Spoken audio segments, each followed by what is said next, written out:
Li9lar narxini hech kim tushira olgani yo'q, lekin NBN jamoasi narxlarni sindirishda davom etadi. Li9imiz 2023-yil, kraskalar toza, bron plyonkalar qilingan, tonirovkalar qilingan, 4 ta вообще chiroyli balonlar taqilgan. Xullas, hech qanaqa absolyutni ishi yo'q.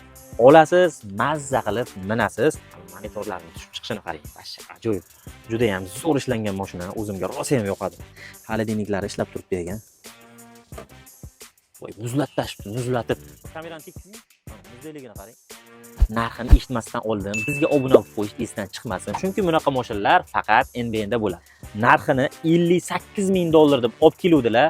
Yig'lardan o'tib, xullas narxlarni chotki narx qilib 52,900 ga Li6, Li7 larning narxiga Li9 ni ko'ndirib qo'ydik. Pastda egalarining raqamlarini qo'yamiz. Bemalol telefon qilib baraka qilishlaring mumkin. O'zim ham xuddi shu mashinada yuribman. Juda ham ajoyib mashina. Kim olsa ham mazza qilib minadi, xudo xolasa.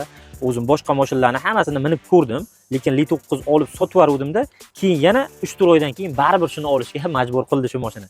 Yana hozir shunaqa mashinada yuribmiz. Bu bizning mashinamiz emas, lekin o'zimizda bir ukaxonimizning mashinasi juda ham ajoyib narx bo'ldi. Bosib yuboradigan joy.